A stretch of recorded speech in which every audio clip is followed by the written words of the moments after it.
Hola a todos, bienvenidos a esta nueva clase del máster de ecografía. Soy Cristina Macía del Servicio de Reumatología del Hospital Universitario Severo Ochoa y esta es la clase sobre ecografía de entesis. Este es el índice que vamos a seguir. Primero veremos qué son las entesis, aunque por supuesto que todos sabéis ya lo que son, pero vamos a hacer un repaso. A continuación veremos qué entesis podéis explorar con ecografía y cómo se ven estas con esta técnica radiológica. A continuación veremos cuáles son las lesiones básicas y qué utilidad tiene explorar entesis. Y por último, pues vamos a comprobar si podéis infiltrar una entesis guiada con ecografía. Vamos a empezar por qué son las entesis. Las entesis son aquellas regiones donde un tendón, un ligamento, una cápsula articular o una fascia se unen al hueso. Realmente las entesis son mucho más que esto. Para los reumatólogos, basándonos siempre en las teorías de McGonagall y de Benjamin de ya hace 25 años, la entesis realmente forma parte del órgano entesítico. No solo es esa zona de unión, sino que forma parte de un complejo formado por ese tendón, ligamento, cápsula o fascia, junto con las bursas que a veces aparecen, el paratenon que rodea ese tendón, la estructura fibrilar, es decir, todo el microambiente que se crea alrededor de esa entesis. Y son el pilar de las espondiloartritis, que son unas de las enfermedades más importantes que nosotros vemos en la consulta. Sin embargo, es importante que sepáis que no todos son espondiloartritis, es decir, las entesis también se pueden afectar en otras enfermedades. Y esto es importante que lo sepáis porque van a formar parte del diagnóstico diferencial que vamos a ver día a día en la consulta. Las más importantes son las microcristalinas, sobre todo la gota, pero hay veces también, por ejemplo, que en la artritis reumatoide se pueden afectar. Pero principalmente acordaros de las espondiloartritis como pilar de las entesopatías y posiblemente en segundo lugar de la gota. Existen diferentes tipos de clasificación en cuanto a tipos de entesis. Yo os he recogido esta porque es la más, no solo la clásica, sino la más importante. Son la distinción entre entesis fibrosas y fibrocartilaginosas. Las entesis fibrosas son las que están en metáfisis y diáfisis de huesos largos. Y las fibrocartilaginosas, las que están en epífisis y apófisis de huesos largos, cortos y columna.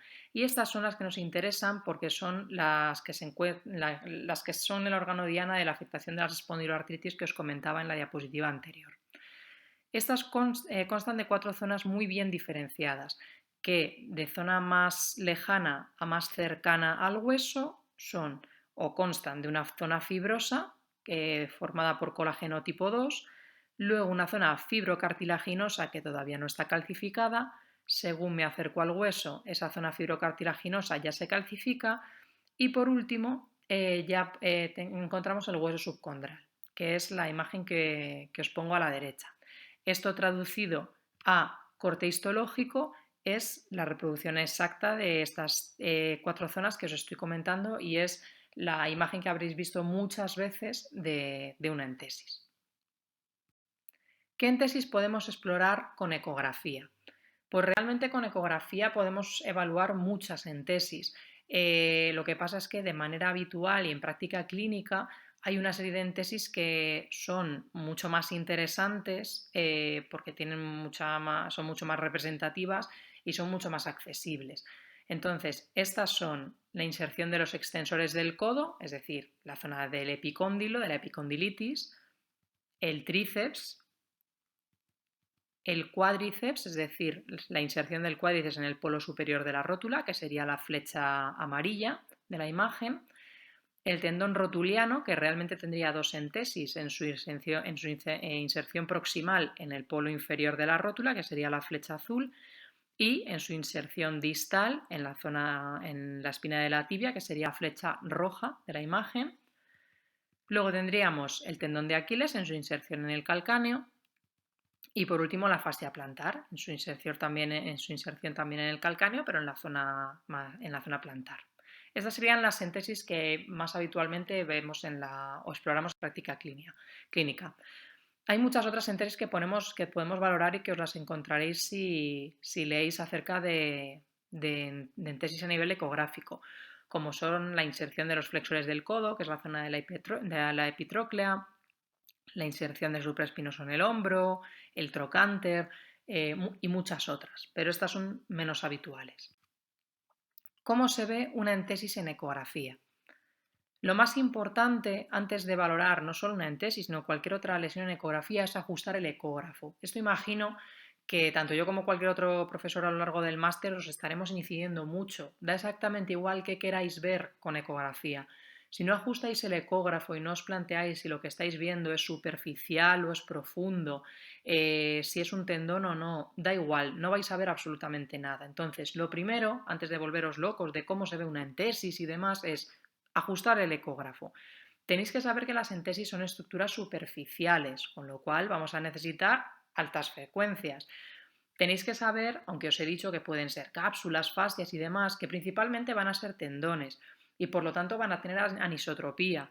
Por lo tanto, vais a tener que jugar bastante con la sonda para verlos de manera correcta.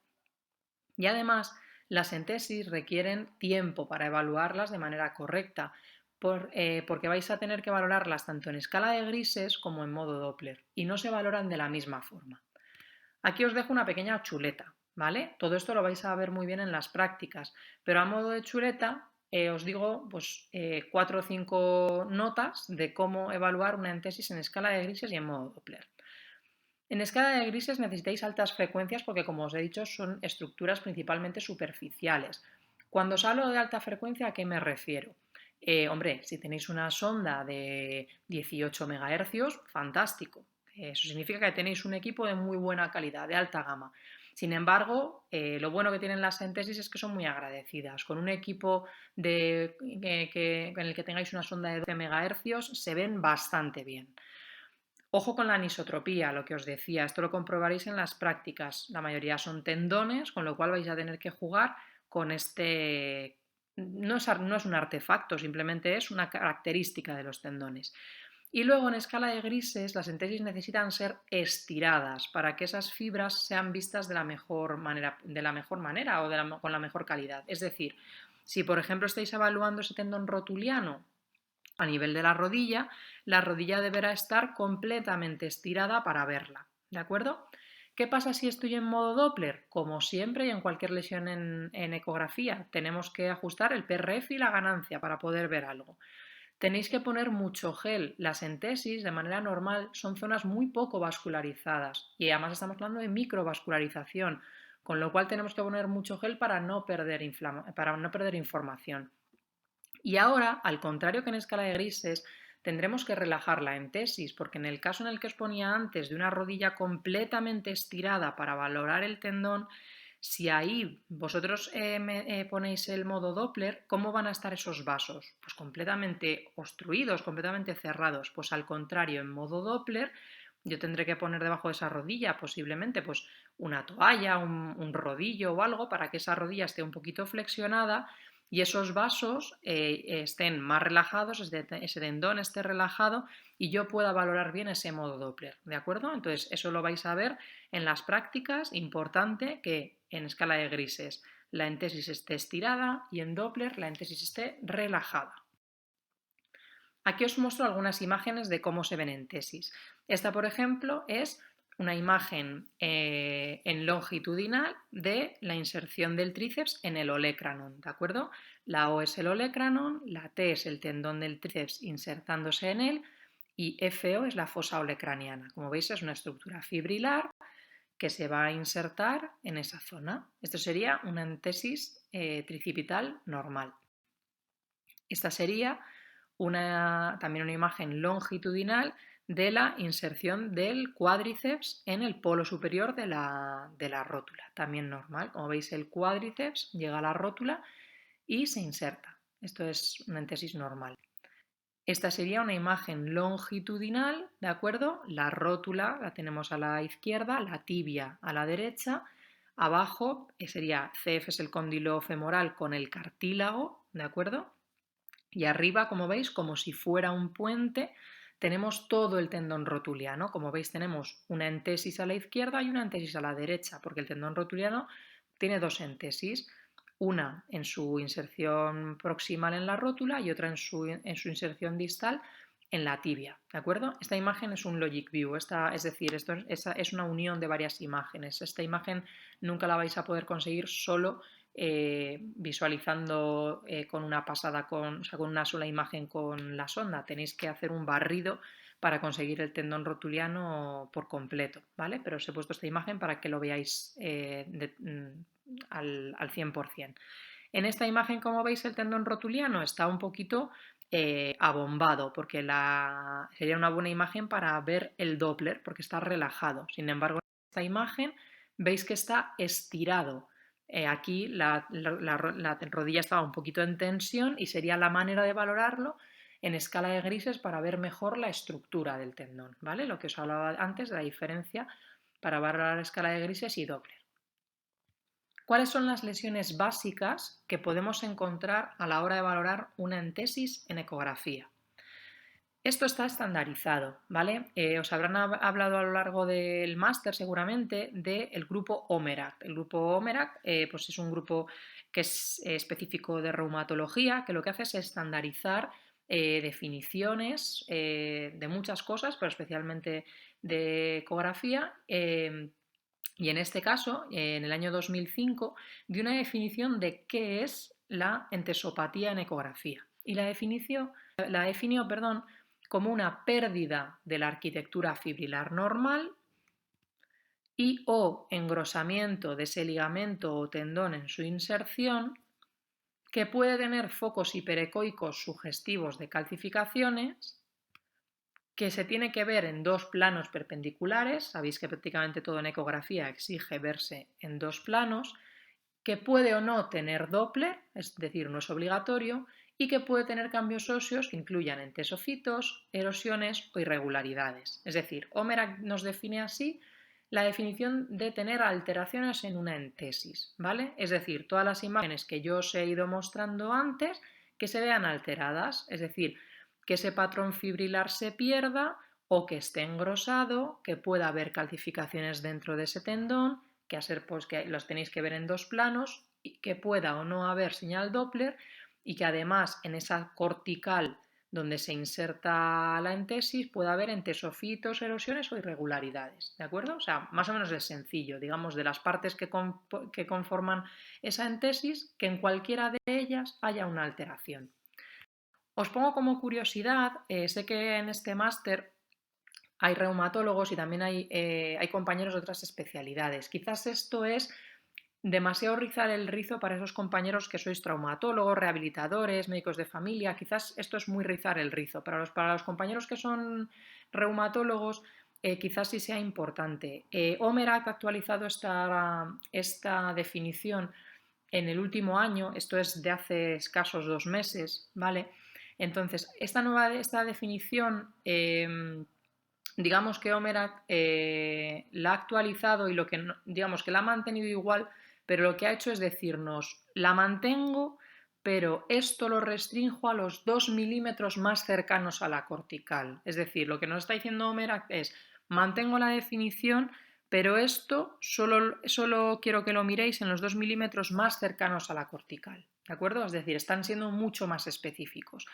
Esto por ahora pues está sujeto a mucho debate, hay gente que está a favor, gente en contra, porque claro, están siendo muy específicos, pero a la vez está exigiendo que tengamos unos equipos, pues claro, muchísimo más potentes, que sean capaces de mirar la síntesis a ese nivel. Entonces, bueno, simplemente que lo sepáis hoy por hoy más como curiosidad que otra cosa, quizás mucho más específicamente para reumatólogos que para compañeros de otras especialidades, de cara a ensayos clínicos más que a otras cosas, pero como esto es un máster, tenéis todos muchísimo nivel y creo que estáis completamente actualizados, os traigo algo que ha sido publicado recientemente y que quiero que lo sepáis todos. Os pongo ejemplos de alteraciones de tesis. Alteraciones de la estructura. Aquí, por ejemplo, esto es un epicóndilo medial, es decir, sería una epitróclea. Como veis, es la inserción de los flexores y como marca la flecha, como veis, hay una alteración de la estructura de esos tendones flexores en la inserción de ese epicóndilo medial. Como veis, esa estructura fibrilar, pues de repente está alterada, ya no es homogénea, sino que se ve completamente heterogénea. Hay un cambio en esa estructura. Aquí veis otro ejemplo. Esto es un Aquiles. En un lado se ve el Aquiles izquierdo, que es normal, y en la imagen de la derecha, el contralateral, pues veis que esa ecoestructura se pierde, es completamente distinta. O sea, esa ecoestructura fibrilar de un patrón de un tendón normal se pierde. Alteraciones en el grosor, pues otro ejemplo de Aquiles. Como podéis ver, ese Aquiles, cuando se va acercando a la zona del calcáneo, de repente pues se ve completamente engrosado. Pues esto sería una entesopatía aquilea. Otro ejemplo de alteración del grosor, esto es una fascia plantar. Aquí, como podéis ver, es un corte longitudinal de una fascia plantar. Normalmente en la fascia plantar existen puntos de corte para todas las entesis. Normalmente en fascia plantar hablamos que está engrosada por encima de 0,4 centímetros. Aquí, como podéis ver en la imagen, está en 0,6 y además posiblemente tenga también un entesofito. Esto lo podéis ir midiendo, pero vamos, a bote pronto, incluso comparando con el lado contralateral, se ve que está engrosado. Erosiones. Las erosiones funcionan exactamente igual que en las articulaciones. O sea, la erosión es una alteración de la cortical, una irregularidad de la cortical que se tiene que ver en dos planos. Aquí, como veis, eso es un Aquiles izquierdo. Podéis ver cómo en la cortical del calcáneo existen esas irregularidades. Aquí en el epicóndilo, como veis, lo marcan las flechas en longitudinal y en transversal, esas irregularidades corticales demostradas en dos planos. Calcificaciones, pues como veis, como marcan las flechas, son dentro de entesis zonas hiperecoicas, ¿de acuerdo? Que tienen sombra posterior porque los secos no pueden traspasar esas zonas de calcio, ¿de acuerdo? Y están dentro del tendón y separadas de la cortical, ¿de acuerdo? O sea, las definiciones de calcificaciones son como en cualquier otra zona, como en el hombro, como en cualquier otra zona, no son distintas. Entesofitos. Aquí, esto por ejemplo es un Aquiles también en longitudinal. Como veis, la A es el Aquiles, la C es el calcáneo y el entesofito es el asterisco. ¿Qué diferencia hay entre una calcificación y un entesofito? Porque podéis decir, oye, pues las dos cosas son zonas cálcicas, ¿cómo lo diferencio? Muy fácil. Una calcificación nunca está adherida a la cortical, ¿vale? Y un entesofito siempre sale de la cortical. Un entesofito al final es el espolón del que siempre hemos hablado. Es decir, un entesofito siempre es parte de la cortical que, digamos, se despega, ¿de acuerdo? Pero la calcificación es pues como una piedrecita aislada que está dentro del tendón, ¿de acuerdo? Entonces, si tenéis dudas de si algo es un entesofito o algo es una calcificación en una entesis, buscar si hay comunicación con la cortical. Buscáis en longitudinal y buscáis en transversal barriendo esa entesis. ¿Que comunica con la cortical? Es un entesofito. ¿Que no? Es una calcificación. Ya está, ya tenéis la diferencia. ¿De acuerdo? Esto es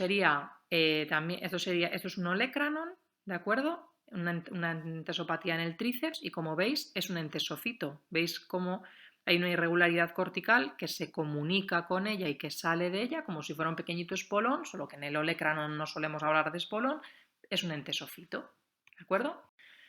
Señal Doppler, como en cualquier otra zona, como las que habéis visto en sinovitis y demás, ¿vale? Esto, por ejemplo, es en el polo inferior de la rótula, es decir, en la inserción proximal de un rotuliano. Como veis, además es un tendón engrosado, con alteración de la estructura, con erosiones y que demuestra señal Doppler. Esto es un epicóndilo, ¿de acuerdo? Una epicondilitis, que también, como veis, también tiene un poquito de alteración en la cortical y un entesofito, y como veis, presenta señal Doppler. Y aquí, pues otros ejemplos. Estos son Aquiles, ¿de acuerdo? Son tendones de Aquiles en longitudinal y en transversal, ¿vale? Todos son imágenes para que veáis cómo se ve el Doppler en entesis. Quería hablaros de dos lesiones que Omerac no las contempla en su definición, pero que son importantes. Las bursas son lesiones importantes en entesis y hay mucha gente que rebate mucho que Omerac no las incluya. Normalmente las bursas solo aparecen en el tendón de Aquiles y en el tendón rotuliano en la inserción distal, en la zona de la tibia. Son las dos zonas donde las podéis encontrar. Entonces, para muchos son muy importantes. Entonces, yo sí quería, aunque no estén aceptadas en la definición ómera, yo quería explicároslas y os quería enseñar, por ejemplo, esta imagen en Aquiles para que sepáis que las podéis ver y que tienen importancia. ¿De acuerdo? Entonces, sí os las quería explicar. Y luego también os quería hablar de lesiones que entre comillas, digamos, no son reumatológicas, como las roturas de tendón. Igual que os hablaba antes de que había alguna cosa que quizás era de mayor interés para los reumas que para otros compañeros que asisten al máster, también este tipo de lesiones, por ejemplo, a los reumatólogos, entre comillas, nos podrían interesar menos, como las roturas tendinosas, y sin embargo, a los compañeros de trauma o de rehabilitación, pues quizás les interesan muchísimo. Entonces, sí os las quería explicar. Las roturas tendinosas en las zonas cercanas a entesis, sobre todo en el Aquiles, normalmente se pueden ver en ecografía con gran facilidad. Como veis en esta imagen, lo que se ve es una disrupción por completo del tendón. Son muy fáciles de ver. Entonces sí quería explicaros que si vos, por ejemplo, en el caso del Aquiles, que es el más clásico y el que seguramente os estabais preguntando, si vosotros dividís el tendón de Aquiles en 3 tercios, normalmente el tercio más distal, el más cercano a la entesis, que es la zona de la que realmente estamos hablando en esta unidad, suele ser la zona en la que hay lesiones inflamatorias, es decir, las que normalmente son reumatológicas.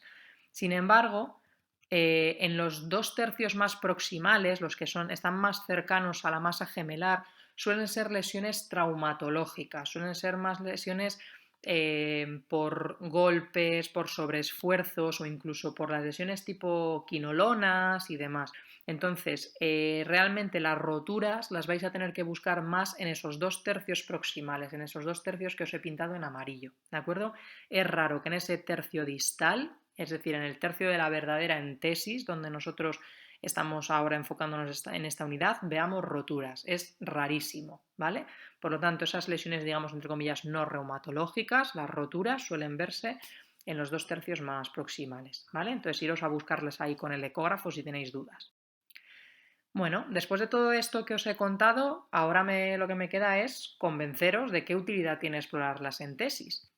Bueno, pues la exploración de entesis a nivel ecográfico es interesantísima. ¿Por qué? Porque está ampliamente demostrado que la exploración clínica de entesis es muy poco sensible.